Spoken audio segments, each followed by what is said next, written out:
I didn't have the awareness back then when I was doing this sexist sitcoms, and we didn't even know what sexism was. We knew about feminism and standing up for yourself, but we really didn't have the vocabulary and the permission, as it were, from ourselves to even think that way of, boy, this makes me uncomfortable that the woman is not being heard.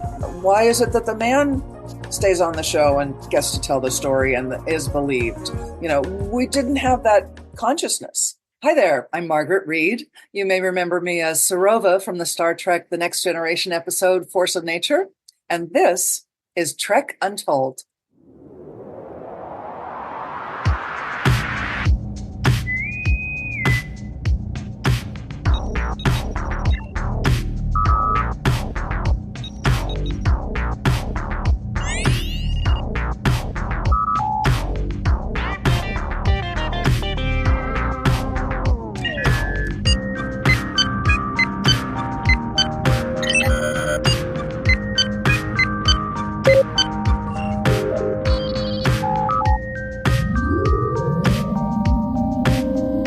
Hello and welcome to Trek Untold, the Star Trek podcast that goes beyond the stars.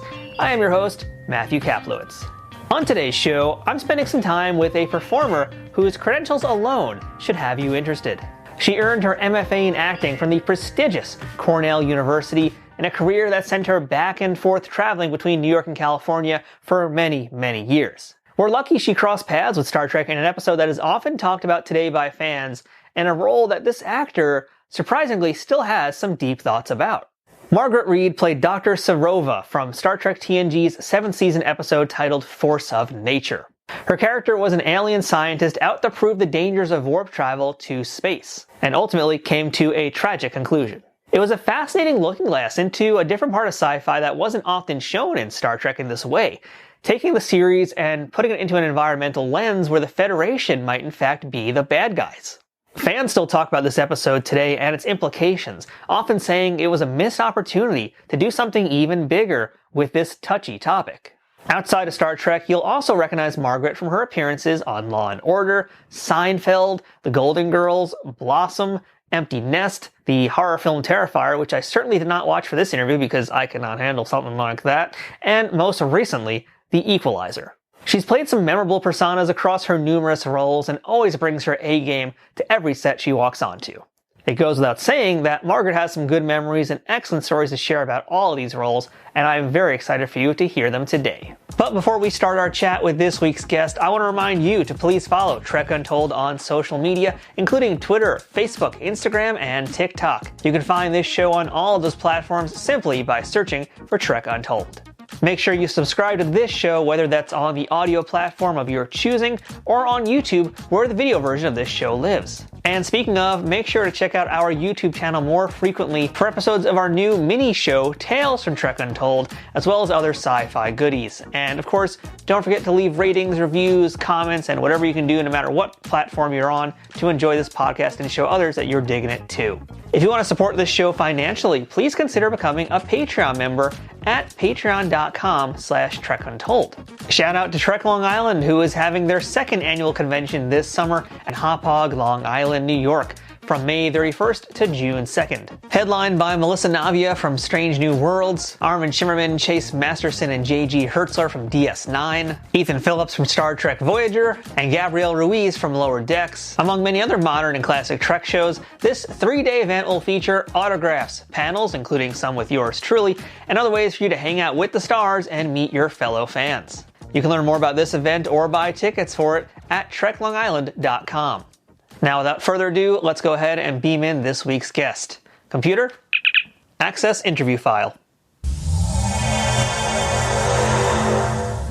And now joining us, she's come to us all the way from one part Oakdale, parts unknown in the deep universe. We're joined today by Margaret Reed. Margaret, how are you? Good, Matthew. How are you? I'm doing awesome. Welcome to Trek Untold today. We got a lot to cover here because you've got quite a background, quite a lot of things I want to get into. Oh, thank you. I'm happy to be here.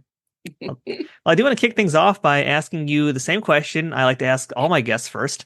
And that's, Margaret, what's your earliest memory of Star Trek? Were you a fan of the series growing up at all? I was trying to think of that when I was watching your other interviews. I'm pretty, didn't everyone watch it? It was like one of the main things to watch. It was so innovative, and wow, let's see what we're going to be like in I don't know how many years in the future. I don't know those details. How many years do you know? Many, Was many. I mean, we're not too far off. We're in the Bell Riots times now, but we still have a few hundred years before we get there. okay, okay, so we're not there yet. But yeah, I mean, I guess the first episode, of course, Captain Kirk and Uhura, and yeah, I is the what were they called? The Tribbles, Tribbles. Tribbles. Yeah, that's of course one of the most iconic episodes. Everybody loves the Yeah, Tribbles. I think I probably watched it every week, just like most of America. Well, let's kind of jump into that a little bit more. I want to get some of the secret origin story, if you will, of Margaret Reed.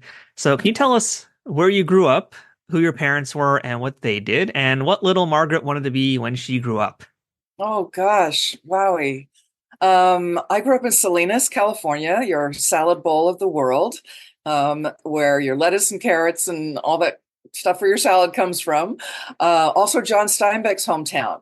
And I actually did one of his only plays in the basement of his house, which now they've made like a whole museum for him, but which was not there when I was growing up. But supposedly he haunted the house because people who lived there currently would see like rocking chairs going back and forth and cupboards being open and things.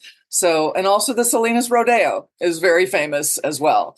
Which I was never a part of. I wasn't really a big fan of it. I'd always go to Monterey, like when that would be happening. That wasn't my thing.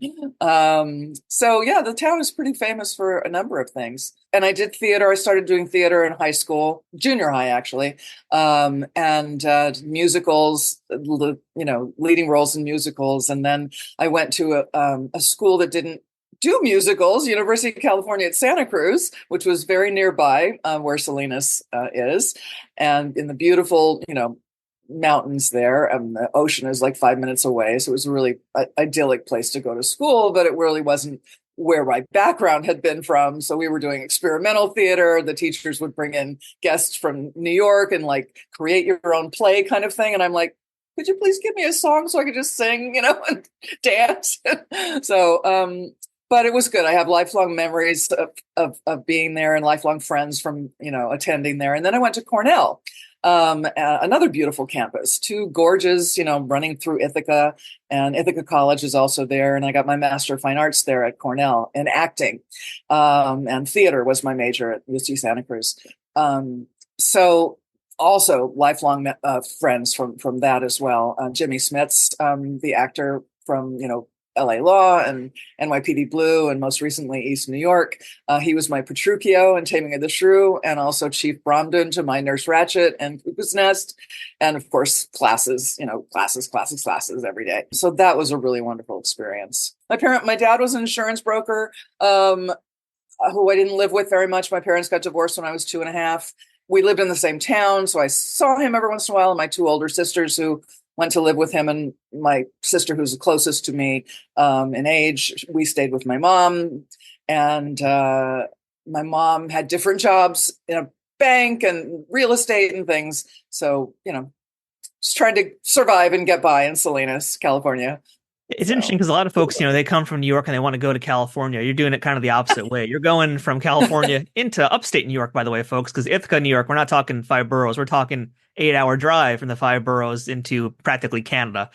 Exactly. And also California, where I'm from, is 6 hours north of what people think of California, Los Angeles. So I was, Right. 6 hours away. Going to LA was not even a thought, didn't even think to go there. Felt drawn to the East Coast, the culture. Yeah, the interesting thing is we talk about Cornell a lot on this podcast, Cornell University, because I have some friends who went to Cornell, but they weren't doing anything related to theater or performing or arts. So for me, it's always like the wildest thing to hear that there is this amazing program, and there has been this amazing program for decades at Cornell. I'd love to hear a little bit more about your time there, and especially you mentioned some of your fellow alumni, but what were some of the key lessons that you learned while you were at Cornell? I'm wondering if you talk about Cornell because of Carl Sagan, because he was a graduate from there, I'm pretty sure. I'm not too sure. I mean, as far as like actors in this show, we've had a few I can't think of off the top of my head. I believe William Sadler might have been a Cornell alumni as well. Oh, I There's don't a pretty know. big list of folks from the show who have done have done the Cornell thing and made it Yeah, really well, made a successful yeah, career after it. yeah. Catherine Hicks on Seventh Heaven. She was from Cornell, the master's program. Our program, she was there before I was. It was a Master of Fine Arts program, and it really wasn't the thing that it is now. They built the beautiful performing arts structure, I think 10 years after I left. So we didn't have the opportunity to act there. But, we acted in the old Willard Straight Hall on campus and the beautiful theater in there.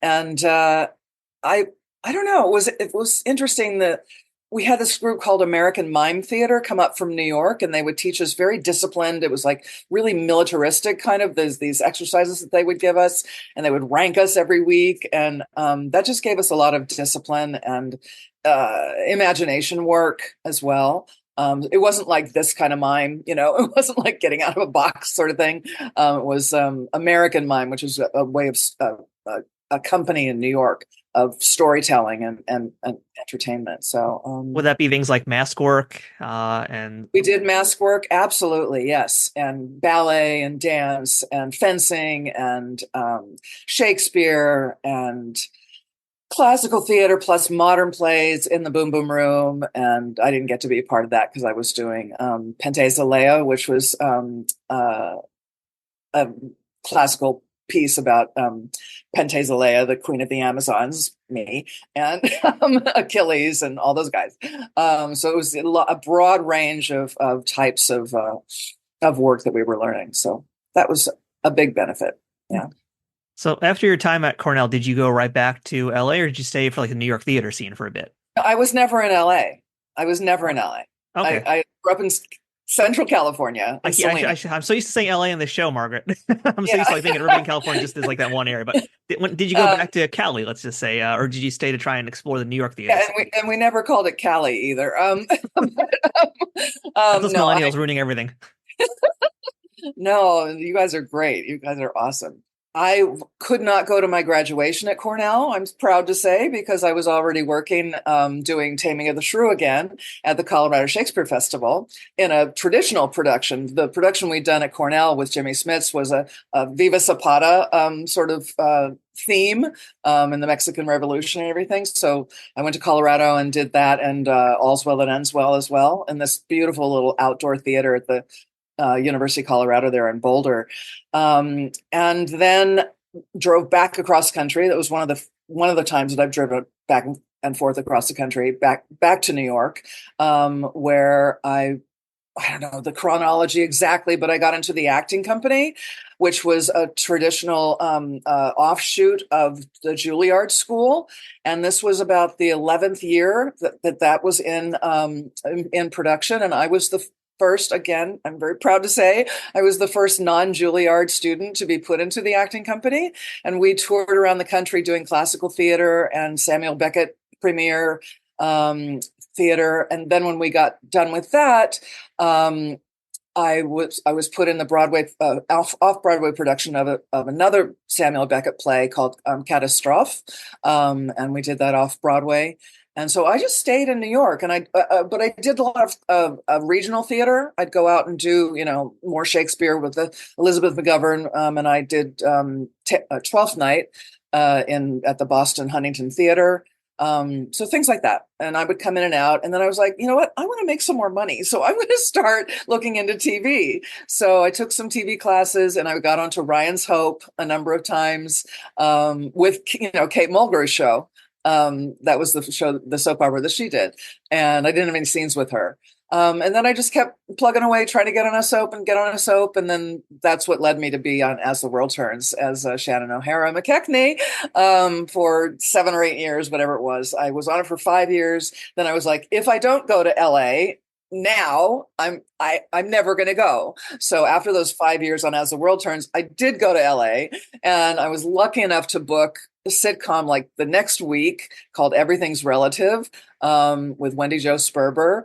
And then the week after that is when I booked Seinfeld. So I was like, I love LA. I wish I'd come sooner. And Seinfeld was the 6th episode that they'd ever recorded. They, for some reason, put it in the second season Yeah, it was DVD. like midway into the second season for some odd reason. Yeah, but it was really only the sixth show. They had done four episodes before that, and NBC was like still trying to go, nah, do we pick this up? Do we not? And then finally they picked it up, and I was in the baby shower episode, and really let Jerry have it, and I'm so blessed to have that, on my resume. Yeah, so we're talking Seinfeld right now, and it's kind of fun because you mentioned everything's relative, and that actually ties into Seinfeld because you did that with Jason Alexander. So, Oh my and goodness. you may or may not know that Jason Alexander is also a Star Trek alumni. He did an episode of Voyager. I did So not know that. there you go. No. So you guys are both Trekkies, and or at least Trek adjacent. But I'm just curious to hear a little bit more about Jason Alexander and working with him, especially at that age and where he is today in his career. Now he's like doing theater. He's so much more than he was back when he first began. But I'd love to hear any memories you have of working with him. Oh, thank you for asking. And boy, you do your homework. I'm very impressed, Matthew. Thank you for bringing that up. Yeah. When I was doing As the World Turns, I had a week off in New York. We were shooting it in New York. And I had a week off from As the World Turns, and I happened to get an audition for some new sitcom. And I went in, and I remember saying to myself, if there are any actors listening to this, it was the first time that I said to myself before the audition, because you get so nervous, and I said to myself, you know what? How do I want to feel when I'm walking away from this audition? I want to feel like I did my absolute best. I rocked it as best as I could. And then I can just leave it up to, the casting gods and producers. And that's what happened. It really freed me up during the audition to just have a lot of fun. And I was working with, it was to play John Bolger's love interest. Has John done any Star Trek? I'm not sure. That I don't know. He was on the Guiding Light. He was on Guiding Light. Which was a sister show to As the World Turns, a Procter and Gamble show. And so that was really cool. I booked that, and there's a big kiss that I end up having in Everything Relative with Jason Alexander. And he was great. And when you say he's doing plays now, he was doing Broadway and theater, from the beginning. He's from New Jersey, and that's what, you go to New York to do the theater. And that's how he got his start. That Everything's Relative was also with Ann Jackson, Eli Wallach's wife. So that was very short-lived. It did not go, but my episode aired, and I was a bunch of scenes about the stock market and stuff like that. And I got to kiss Jason. And I remember I would slap his knee before I, did one of my lines. And he had to go, Margaret, could you please slap my knees a little less, fervently? I was hurting him. But then to see him again 5 years later, I think it was, at Seinfeld, it was like, oh, we already knew each other. So felt part of I was part of the gang already, I like that story, how it kind of led to about the pressures of acting, the pressures of performing and being an artist. And I guess kind of want to take a little tangent now to dive a little bit deeper into that. Because that's, I think, like one of the biggest hurdles that all creative people face is the constant feeling of pressure, whether that's externally or internally. And I'd love to know some more. I mean, I'm sure this is something that a lot of people deal with all the time. I'm sure you probably deal with that occasionally as well. How do you deal with the pressures of wanting to do something, but just feeling the weight of the world kind of just on your shoulders? And how do you alleviate that to make it better? Yeah, I actually do have the weight of the world on my shoulders, don't I? You currently do right now, yeah. You're currently Atlas. You're not the queen of the Amazons. You're a very good listener. You're very, very good at reflective listening. I really, really appreciate that. That's a skill that I think we all need to learn how to do in our lives, listening to people, reflecting back what they're saying. Yeah, I mean, we all have head trash, right? That's a term that my son's therapist came up with, head trash, I like that term. That I do too, or mind garbage is what I called it one time. There's just that stuff that goes on that, you're not good enough, you can't do it. Look at who you're trying to work with, impossible. You're not there yet. You'll never be able to, all that trash. So I have discovered what works for me is Headspace, the app Headspace, just to get into the practice of tuning into yourself, of taking those deep breaths and slowing down and, reflecting, just to get the practice of connecting with yourself. like I also work with nonviolent communication. I assist the facilitation of classes now. In fact, we've got one coming up called Conversational Connection, and it starts next Thursday. It's on Compassionate Connecting website. James Prieto's teaching it, and I assist in that class. And it's all about self-empathy, which is not selfishness. Big difference, big differentiation. Slowing down, freeing yourself from reacting. And that's all the only way that you behave is just reacting to other people and not listening, and just, what do I need to say? So freeing yourself from that. And then empathy for other people and honesty in your communications. So I'm so grateful that work came into my life during the pandemic, because I was seeking a way, because there was so much violence, and there still is, from certain political party. And I'm very much into voting rights and expanding voting rights and restoring democracy and humane treatment of people. That's why I love Nana Visitor's interview that you did with her, because I love what she stands for in terms of women and her womanism, feminism, and standing up for we are not second-class citizens, folks. Some book that you've read might have said we belong to men, but that was written thousands of years ago. And let's update. Let's do an update, a reset on our where we are now as human beings. So that, I don't know what I don't know if you got that from the thing that I posted on Instagram last week of what I needed to do on set when I was on The Equalizer, shooting my third episode last week, which is a dream come true of mine, to have a show that's shot in New York on primetime TV. It's on CBS. My big episode will air this Sunday, February 18th. I don't know when this will air, but this will probably be airing a few weeks after that point. But everybody should check out The Equalizer either way. If you didn't see it when it aired, catch the rerun somewhere. Yeah, on Paramount Plus. Yeah, Paramount, all right, home of Star Trek. So there you go, easy to find. Yeah, and then I've got more episodes coming up as well. But when I was on set last week, I had come up after a headspace meditation that I'd done. I'd come up with, what's happening? How am I checking in with myself? If I get nervous, if I get head trash, let's just be present and be kind to myself. Not just be kind to other people, but to be kind to myself. Oh, that's what's going on with me.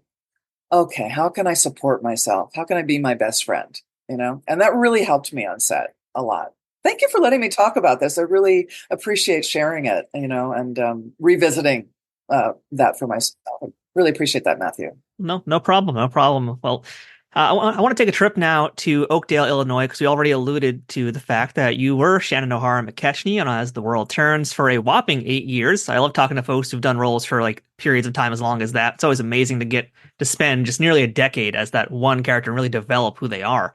And also plus the stability, which is pretty great too. But during those 8 years on As the World Turns, I'd love to know, what did you learn about performing and what did you learn about yourself? Because that is a long time to be in one place and to be one person. Yeah, great question. Yeah, I'd come from a theater background, like I've said, did theater in high school, college, community theater, off-Broadway, regional theater, and you learn to tone down your performance for the audience. You're not reaching to the back of the theater anymore. You're just speaking one-on-one. Also, quickly memorizing things, quickly adjusting. That's very important as an actor, and you learn that on a soap opera, because you're shooting one episode that primetime TV, like The Equalizer, takes 10 days to shoot. And all the time in the world during that day, so long as they end in a reasonable time, but like 12, 14 hours for, 10 pages. Whereas on a soap opera, you're shooting 60 pages in one day. So when people complain about the quality of it, I'm like, you try it. You try to tell a story believably of 60 pages in one day with the cameras moving around and everybody shuffling and going, yeah, that's fine. That's good enough. We got to move on, because you have to move on. So the actor needs to be so prepared and yet so present in the moment to work off of maybe somebody not saying their line correctly, or, you got to move and adjust. And so it's a lot about adjusting, and, you get paid well for it. So, you're compensated for all the work that you're doing as well. So does that answer your question? I think it kind of does, yeah, but it kind of brings me to another question, and that's, on that topic, did you feel kind of stunted then in that case, being this one character and having to be rushed, like, here's 60 pages, you got to do it today. Did you feel like you didn't really get to grow? No. Yeah, no. I did not feel stunted. That's an interesting point. My character was really fun, loving, and kooky, and I got to do like this series of things with Sloan Shelton, where we were kind of like the Lucy and Ethel of the show. So we were like the comic relief, and so that was really fun. Because most soap operas don't have any comedy in them, and it's kind of hard to do comedy on a soap opera, because of the timing of it, which is, I teach sitcom and comedy. That's my specialty for coaching. I also teach drama, and a lot of my clients have booked, drama shows too, but that's what I specialize, multi-camera, like Seinfeld, sitcom training and script analysis. No, I loved playing Shannon. She was always doing something different. They always wrote, fun things for me to do. And I never, ever had that perspective of, oh, this is too small, or, I was very grateful for the job. Very grateful. I do have to apologize, Margaret, because I've not had a chance to watch those episodes of As the World Turns. I try to do my homework as much as I can, but it was 150 episodes. That's a bit to squeeze in. But I do want to kind of throw this out there for the folks who are like serious As the World Turns fans who are hoping to hear something from you about this. And, what's, I guess, the most commonly asked question you get if you go to conventions or you meet fans? Like, what is the one thing they always want to know about your time on that show? Oh, I've never done a convention. We got to change that. This one coming up in March, in March 1st and 2nd at the Burbank Marriott, is where it is. That's the Hollywood show, I believe, right? First. What? That's the Hollywood show? The Hollywood show. Yeah.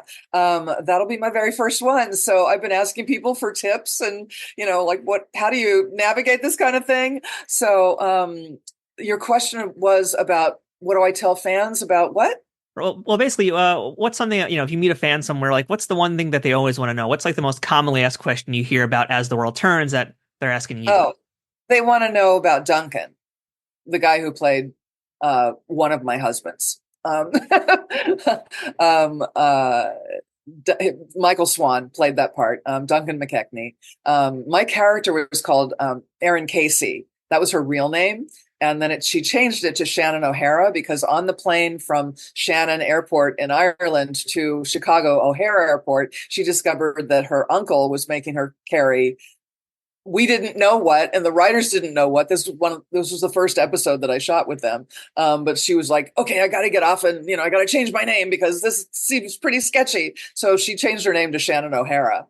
On that plane before she landed in Oakdale. So Duncan's storyline didn't come in for 3 or 4 years after I was already on the show. So, but that's what people want to know because that was a big, on magazine cover, couple, super couple.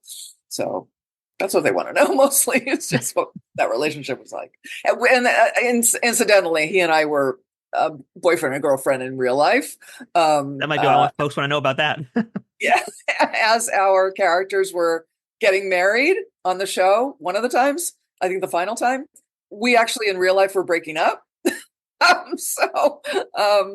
Navigating that was, but there was something in the water at As the World Turns. There was Mark Pinter and Colleen Zank, and a number of other couples got together on the show too. Don Hastings, Leslie. Yeah, so. I'm kind of curious about this part too, because I've heard this happens a lot with performers who do soap operas for long periods of times. And respectfully, did you find it hard to get jobs after you had done As the World Turns? Because people are basically, thinking you're just this one person. They're typecasting you as that kind of character. I don't think so, because, that's a good question too, because I don't think a lot of the people in primetime TV and other jobs that I don't know. You'd have to ask them. If they had a prejudice against that, I really have no idea. I think if they, once they see a good acting in an audition, they don't care, what your past has been. If it suits the project they're working on, I think they can spin it in such a way if they have to, to make it make sense for their show.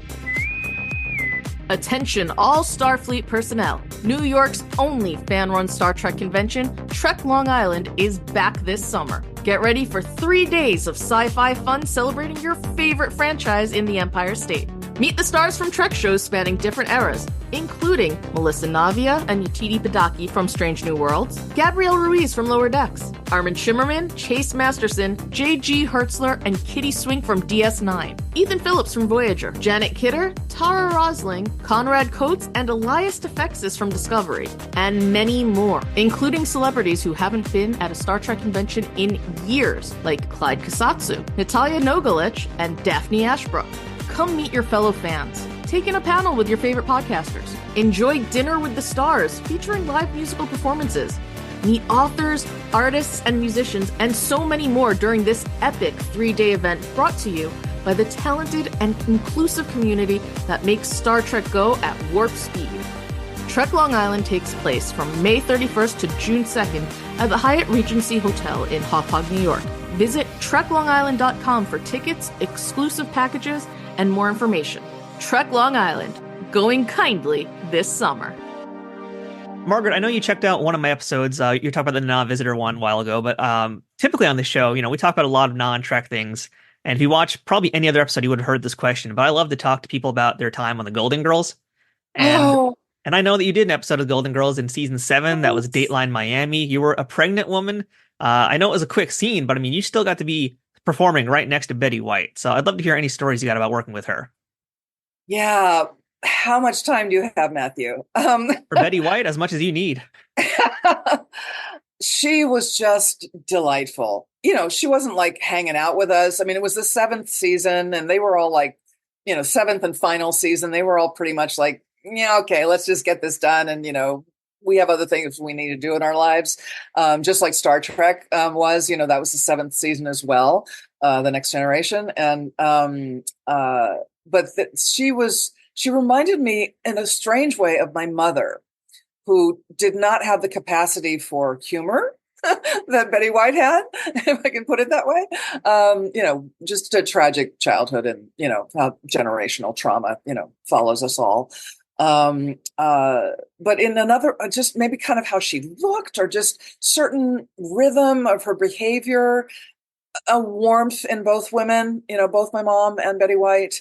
So that was really fantastic. But if I can tie it into Nana Visitor, sure. This is the one of the many roles that I played as guest stars where that do not pass the Bechdel test. Do you know what the Bechdel test is? Yes. It's that the women's role is not just in service of or connected to a man. Right. Somehow. Like they're having conversations with each other. They're not talking about love interest or anything like that. They're actually having meaningful interactions. As human beings, as opposed to second-class citizens, married to a man, worried about a man, trying to get a man, what the man's done to them. As my character on Golden Girls, I got knocked up by my professor. And I come in way pregnant, which at the audition, I decided to be like, okay, I'm going to be really pregnant, like about to drop. And I think that's why I got the part, is because I was like, this has to happen now. We have to have this conversation now. And it's a story about Pat Harrington, who was on One Day at a Time. He's dating Betty White, and 3 of his ex-lovers come into the scene, and I'm one of those ex-lovers. The last one turns out to be a guy, which was like a big, ooh, homosexual. We're talking about homosexual. That was huge in that year. That was, I don't know, 1992 or something. Like 93 or 94. Yeah. You might have been earlier than that. That's when it aired. That's when it aired. Yeah. Yeah.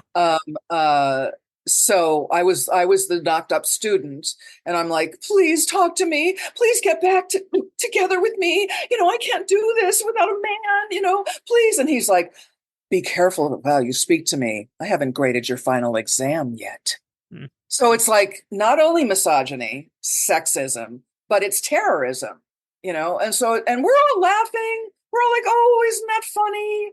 Whereas now it's like a script like that would hopefully never pass through anyone's fingers into their computer, let alone if they get it that far, past a producer or, producer's desk. Because, I mean, it was really just awful how we laugh at misogyny.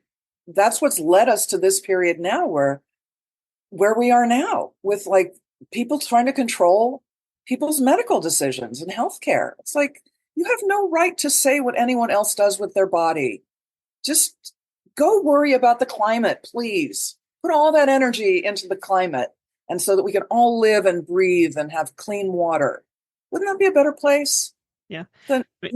So anyway. I mean, do you have a hard time looking back at some of your work, just thinking about things like that? Yes. I feel bad that I contributed to where we are now by taking those roles. But you know what? Another thing about nonviolent communication is we're all doing the best that we can with the skills that we have at the moment, you know? And so forgiving myself, forgiving those writers, forgiving the people now that are making these, you know, terroristic rules against women's healthcare. We're all doing the best we can, you know, and hopefully on a path of learning and growth, away from anything that is harmful to other human beings. That's my slogan for my political campaign. Margaret Reed approves of this message. Right. I do want to ask about one last thing before we get into our Trek talk here, and that would be just the role of Blossom's mom from Blossom. I grew up watching Blossom, and I was looking through your resume, and I was like, wait a minute, you were Blossom's like actual mom, which, you know, I think she only appeared like once, right? But I'd just love to hear any memories you have of being part of that show and really being in that role, because that's kind of a critical role that's, you know, well, since he's not really there, I mean, it's kind of an important one that we don't really think about or talk about as much. There you go. You know your Blossom history too. Yeah, and I love seeing Maya Bialik now doing her podcast, The Breakdown, about mental, you know, health issues.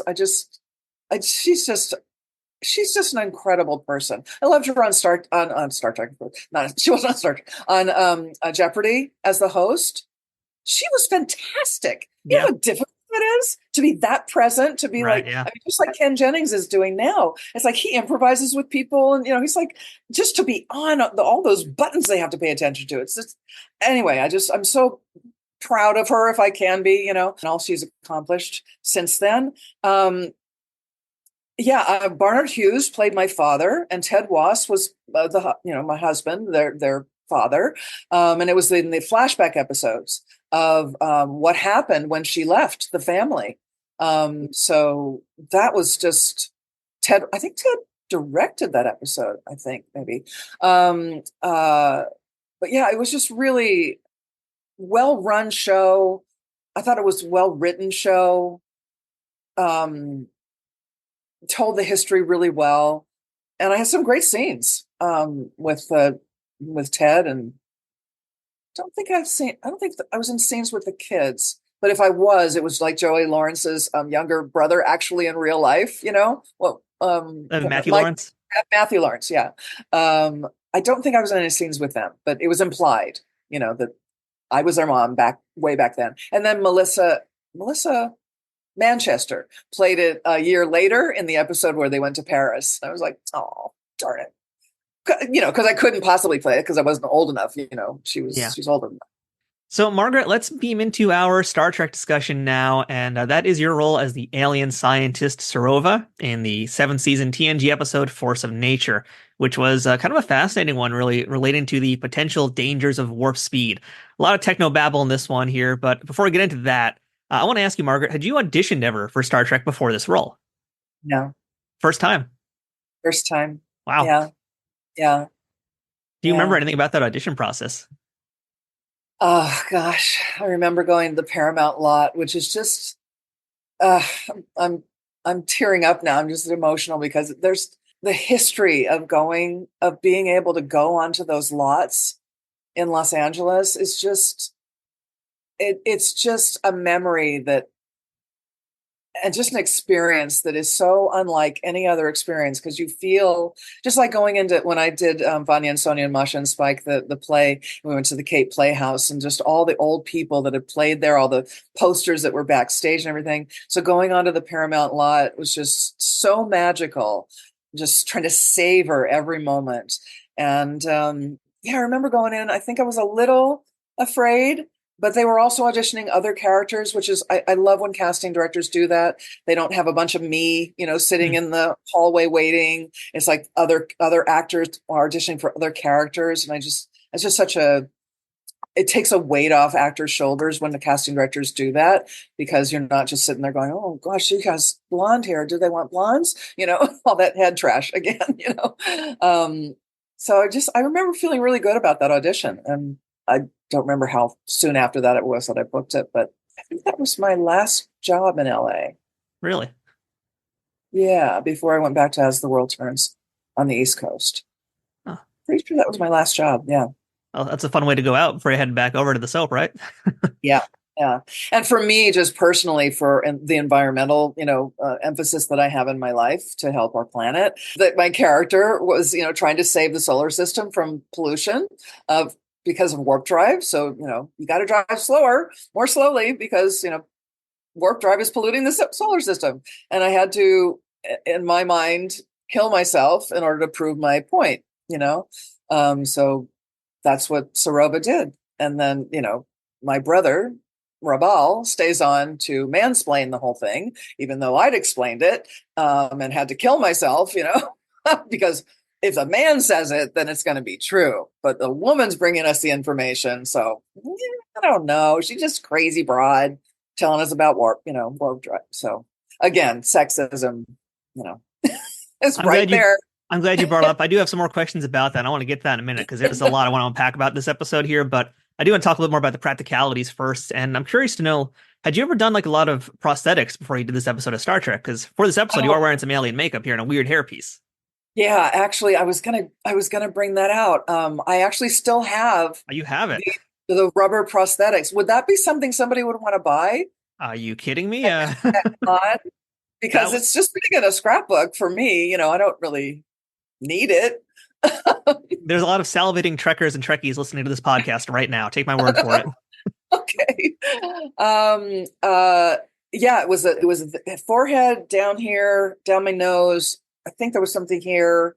It took 3 hours to do, which I'm sure, my friend Melanie Smith, I'm sure I looked at her makeup for Deep Space Nine, and I'm sure hers was a lot longer. And then it took about an hour and a half to take off each day.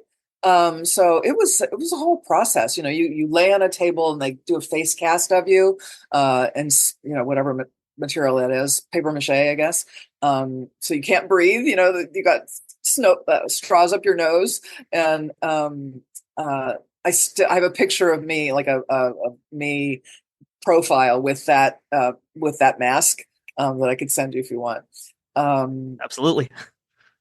Yeah, and then the things up my hair. Yeah, it was a whole process. It was cool. And by the way, we had Melanie Smith on the show. She came here and talked to us about being Tora Zial. So yeah, I think her makeup time was pretty similar to yours, which it is surprising that yours would be like 3 hours. Because when you look at like your face compared to somebody like Armin Shimmerman or like the work that would go into Brent Spiner as Data, you would think like, how did he do that?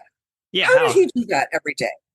How did that makeup? I mean, he was just fantastic. I'd like to talk about kind of person to be able to sit in that chair and do that for 7 years. Talk about meditation. Yeah.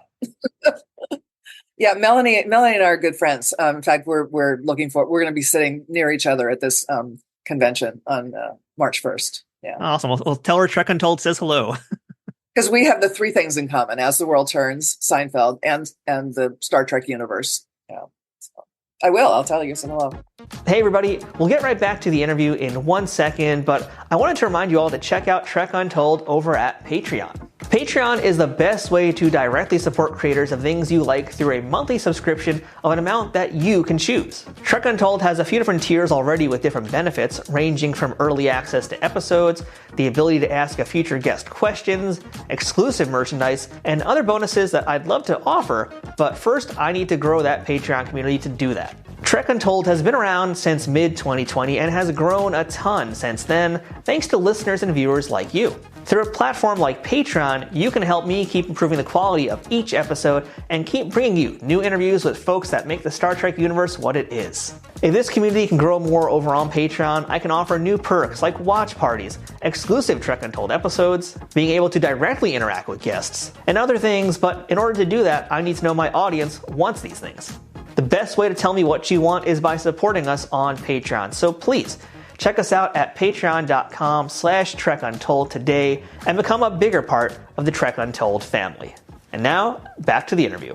So again, this is kind of the first time you've done something like this big and this sci-fi-ish, I guess let's say. Oh yeah. So, like walking around the sets, wearing this makeup, I mean, what did you think of this environment that you're on? Because this is, it's pretty different than I imagine a lot of shows you've done in the past. Well, no comparison. Yeah. It was just like the coolest thing. I mean, to be able to actually physically like talk about mask work. This was reminded me of when I was at Cornell and we were doing the mask work, because it really alters your rhythm, your posture, everything about your being, because it really helps. It's kind of like you hear stories of English actors like Laurence Olivier. He'll put a nose on, and that'll like really inform, how he looks at the world. When you're doing theater, it often helps to have the shoes in rehearsals, because that changes how you walk. So yeah, this was amazing, walking around the Paramount lot. I actually went to I took a break one day and I went to the casting office so that I could show them, what I looked like, because they were on the Paramount lot as well, Jeff Greenberg and oh no, they weren't the casting directors for that show. Junie Lowry Johnson was the casting director for that show, but Jeff Greenberg had auditioned me a lot for other shows, for Frasier. I was up for Perry Gilpin's part on Frasier, and a number of other shows. So anyway, yeah, it was really cool. And we also should mention that you got to spend some time on screen with Sir Patrick Stewart, with the amazing LeVar Burton, and of course your scene partner as your brother / mansplainer, Michael Corbett. So I'd love to hear any memories you have of the folks you got to work with during that time there. And by the way, do you remember how many days that shoot was for you? For me, I think it was 3 or 4. For Michael, it was the whole 10 days. Okay. I think. I don't know. You'd have to check with him. That sounds about but right. It was longer than I worked. And he was really cool. I liked working with him. I liked being his sister.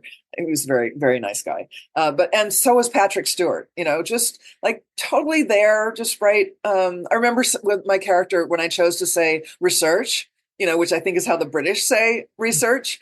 And then his next line you'll see in the scene, he's like, blah, blah, blah, the research that blah, blah, blah. Because, I mean, he is doing a British accent on the show. I mean, it's basically his accent. Yeah.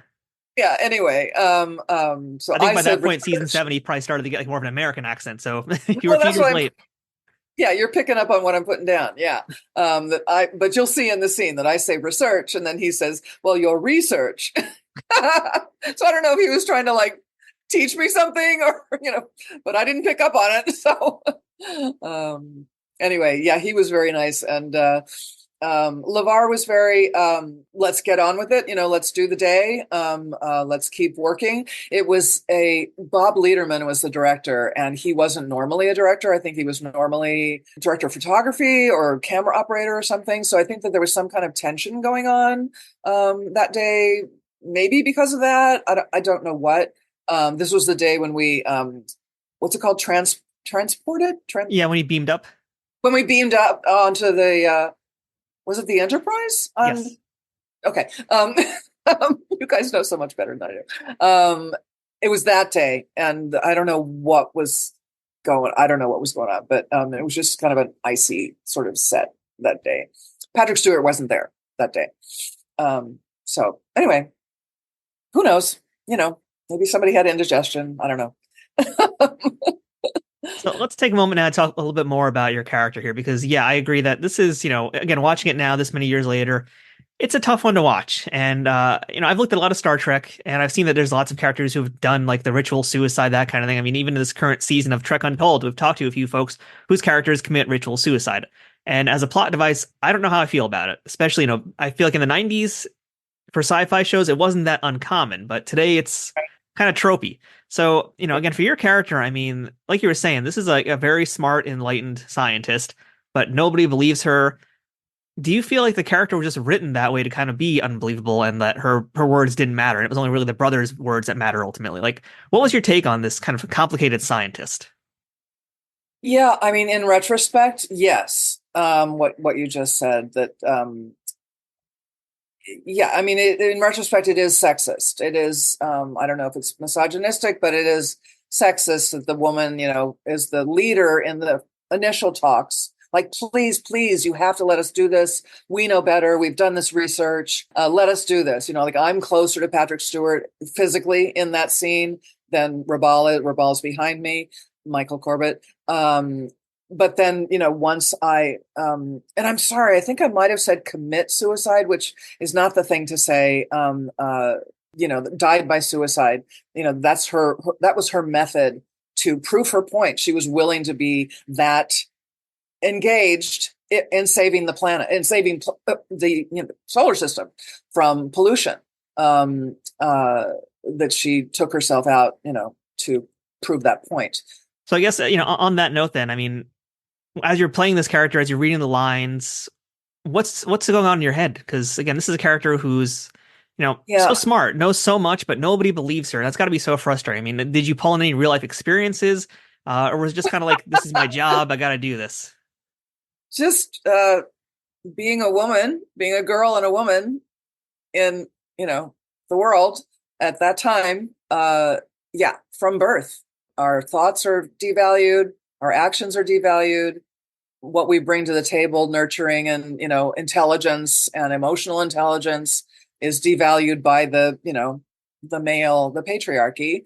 So now that we're more aware of that, it's lovely because I'm like, oh gosh, that's why I felt so imprisoned, so trapped, but you can't talk about it either because then you're whining and you're a bitch and, whatever, just for saying, hey, this is my honesty. This is my truth, which of course we didn't have that language back then. And I didn't have the awareness back then when I was doing the sexist sitcoms and sexist Star Trek. And, we didn't even know what sexism was. We knew about feminism and, standing up for yourself, but we really didn't have the vocabulary and the permission, as it were, from ourselves, and certainly not from the patriarchy, to even think that way, of, boy, this makes me uncomfortable that the woman is not being heard. Why is it that the man stays on the show and gets to tell the story and is believed? We didn't have that consciousness. Now we do, thank goodness. And people are fighting like hell against it. It's like, let's stay with the patriarchy. Let's do it. And we're like, doesn't work anymore. Time's up. Time's up on the patriarchy. And I know it's an adjustment. You got to adjust to it, but it's like, it's here now. And we all need to accept it. And our world will be a much better place if everyone is valued. Everyone's thoughts are valued. If there isn't just one woman on the Star Trek inner circle, if there are more, like that's why it was wonderful when Kate Mulgrew and Nana Visitor, they were the people in charge. And it wasn't like a second thought. It was like, oh, of course, they're just people, whether they're female or male, and they're just as capable.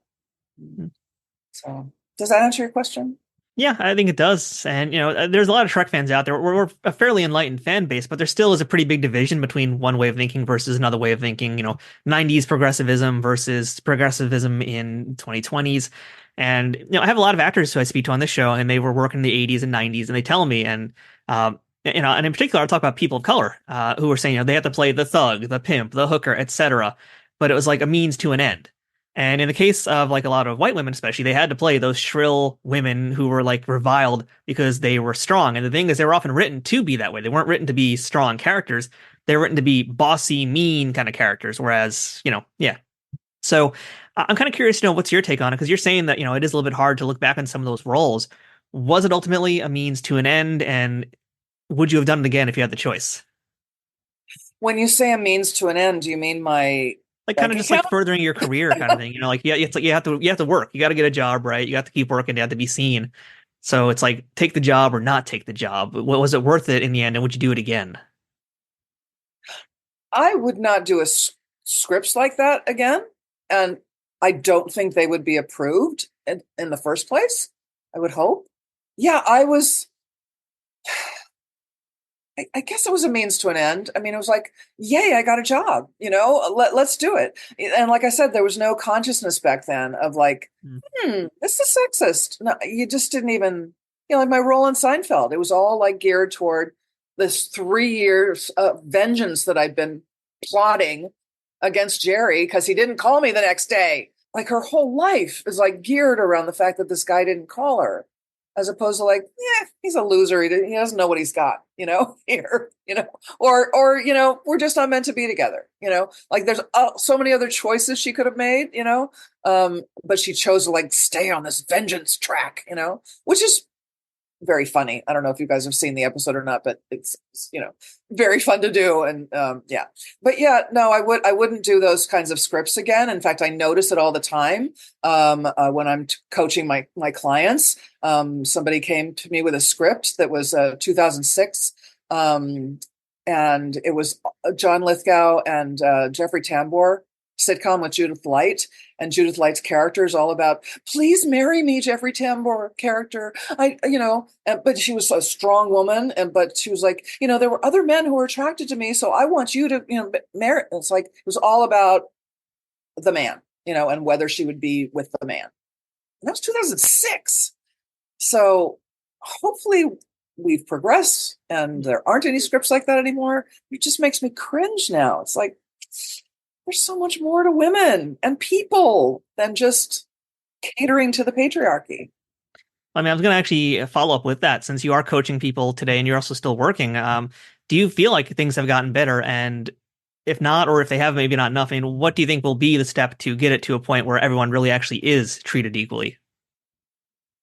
Well, I think shows like Star Trek, that show the future, if they like show the future in a more equitable way, with Black leaders, Asian leaders, Latinos leaders, women, whatever. Kind of like Star Trek Discovery and Strange New Worlds these days.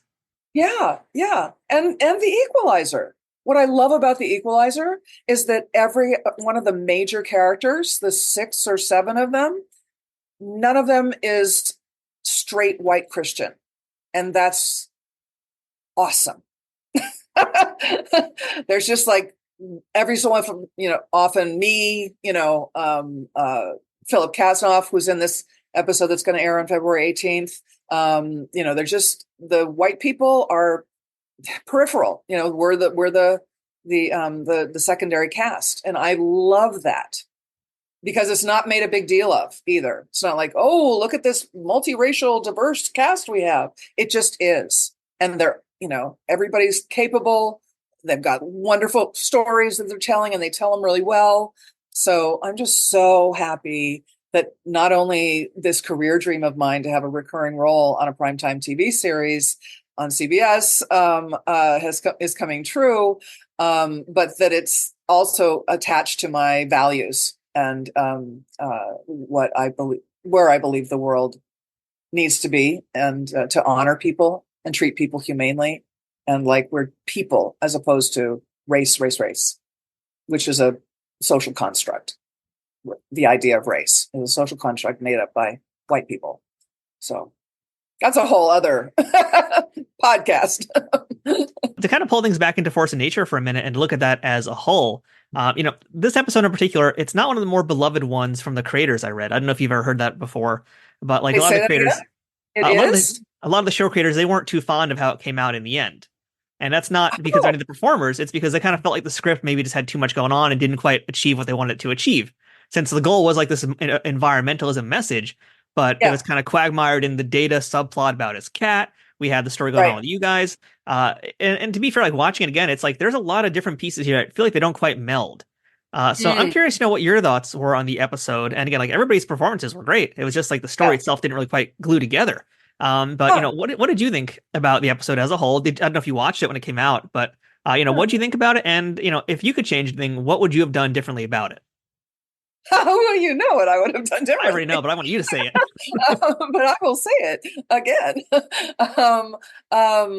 That's an interesting perspective. I had no idea. I wonder if that was because of the script or because of the new director, or or what. It sounds like a conceptual thing, because most TV episodes have at least 2 storylines, if not 3. Mostly all. If you like watch any TV at all, they mostly always have at least 2. Storylines. So it depends on which one gets the emphasis, right? Yeah. And in the case of this episode, though, for me, at least as a viewer, it felt like these stories were so just disconnected from each other. Yeah, they're very disparate. Yeah. To make it different, I would have had Raval die by suicide, or maybe not even die, but like make some big ruckus, and then have Serova, explain, be accepted, be heard, be seen, be acknowledged, be honored, that she's bringing this great information, and what can we do now with it. So maybe that would be, because I think by the end of the episode they agree to drive more slowly or something, don't they? Yeah, kind of, sort of, but never really affects much beyond that episode, unfortunately. Yeah, right. It's kind of a lackluster ending too. It's like, here's this great big environmentalist message, but really, meh. Yeah. So that would be changed as well, and that Serova would stay on to make sure that proceeds into future episodes. Yeah. It's kind of interesting because I would have changed. when I think about this character and I think about Serova, like if she was on Deep Space Nine, I think it probably would have been just the way you described it. And especially because it would have been such a much more fun character arc to watch in this episode, to see you stay on board and suddenly you change your character in a way that they start to realize, oh, she's not this mean, shrill person. She just wants to get her message across and we're not hearing it. Yeah, exactly. And then some kind of love story could happen, and They used to be on for the next 3 seasons, and there's the spinoff, and hey, I would have done it. I would have done it. Well, maybe the new one could be developed. There you go. Remember Serova? She didn't really die in that explosion. She's fine. She just floated away. You got lost in space. She's back now with the Robinsons. She put all of her particles back together somehow. She's smart enough. Why not? Absolutely. All right, so Margaret, it's time for the lightning round now. We've talked Trek, but now we've got a whole lot of other things to run through real quickly here. We call it the lightning round, but this is far from it. These are the worst questions in the entire interview. So let's kick things off here with best day on the job and worst day on the job. And that can include theater as well as TV or film. Oh, gosh. One of the best days on set was that I had just gotten out to LA, and I had already gotten another sitcom, Everything's Relative. And then the next week I came into audition for Seinfeld. They were sitting on a couch. It was a very small room. There was Jerry and Larry Charles and Larry David. And I'm screaming, and Mark Hirschfeld, the casting director, and I'm doing the scene with Jerry. And they say, "Can you wait outside?" And I say, "Yeah, sure, of course." And I see other women go in and leave and go in and leave. And I'm like, oh my God, what's happening? They bring me back in. I do it again. And then they're like, yeah, thank you very much. And I'm driving off. They had been in production for that episode for 2 days already. And I'm driving off, and my agent calls me and says, get back to the set. You're on, you got the job. So I was there to try to, fit in, they'd already been working for 2 days and bonding and everything. And I got back to set on the same day that I auditioned for Seinfeld. So that was really cool. That's what every actor envisions with every audition. And how about worst day? Well, these are tough questions. There was someone on the Star Trek set that was putting off just bad energy. And I made a joke after we transported, after Michael and I, transported onto the Enterprise. I don't know what the joke was, but everybody looked to this person to see if they were laughing, and they weren't.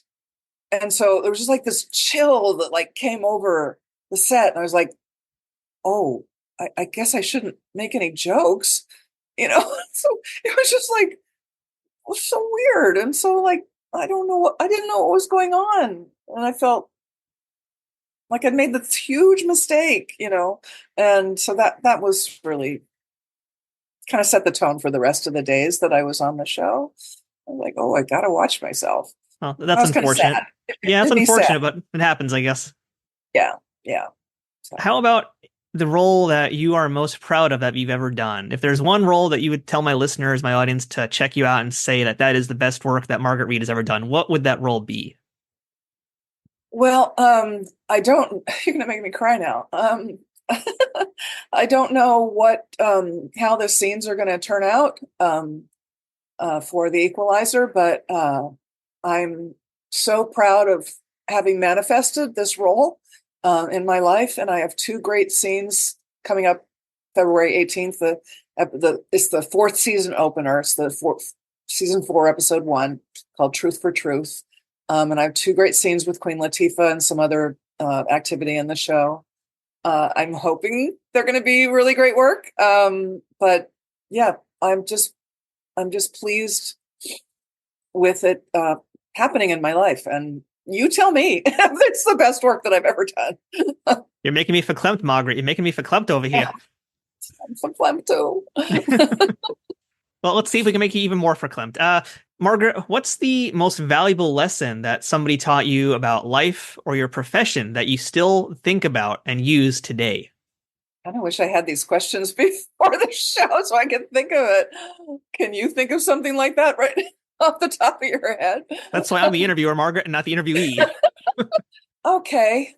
Yeah, from nonviolent communication, Marshall Rosenberg's work, self-empathy, checking in with yourself, putting your oxygen mask on first to see what's going on, why I'm feeling that way, what need is it that's not being met, and before you get into any kind of strategies about how to fix it, pausing, being patient with yourself. Why am I upset? I'm feeling upset because my need to be heard is not being met. Looking into that. And then if it's with someone else, what could their needs possibly be? They seem upset. They seem to be sad because their feeling for belonging is not being met.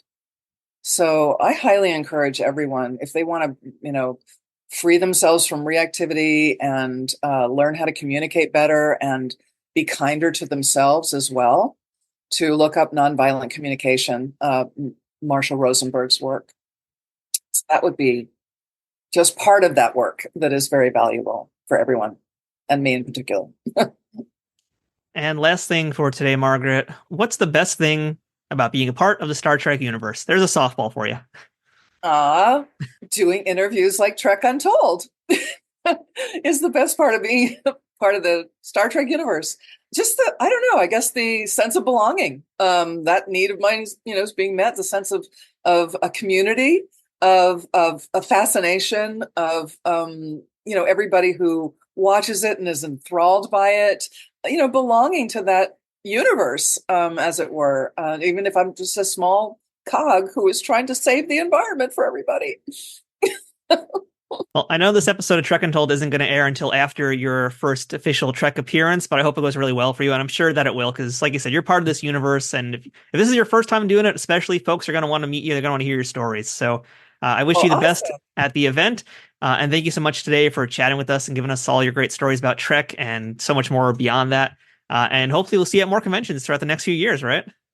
Oh, yeah, sure, we'd love to. And thank you, Matthew. You are an excellent interviewer. Your reflective listening skills and your interest in the person and the research that you do. I hope you keep this part on the, in the podcast, because you really did a terrific job, and you made me feel heard and seen and acknowledged and respected. And I really appreciate that. No, thank you. This is definitely the part of the show that I always keep in because it makes my head feel nice and big, but I'm happy that you enjoyed it too. Self-empathy, Matthew. Take it on. Get that mind trash out. You're being appreciated. Well, thank you so much, Margaret. All right. Take care. That's it for this week's episode of Trek Untold. Thank you for checking it out. Don't forget to follow us on social media, whether it's on Twitter, Facebook, Instagram, or TikTok at Trek Untold, and subscribe wherever you are listening to or watching on. And that includes the audio versions on whatever platforms that might be, and our YouTube channel, youtube.com/@TrekUntold. If you'd like to support this show financially, please consider visiting patreon.com/TrekUntold to become a member of this show. And along with getting access to all sorts of wonderful perks, you'll also know that you're helping out this show continue to thrive, survive, and make new content all the time. Shout out to Scott Ray for connecting us with this week's guest. If you want to book them for an event of your own, email scottray67@aol.com. I'm Matthew Kaplowitz. This has been Trek Untold. Thanks for watching. And until next time, always remember, fortune favors the bold. Trek Untold, the Star Trek podcast that goes beyond the stars, is powered by the Rageworks Podcast Network and affiliated with Nerd News Today.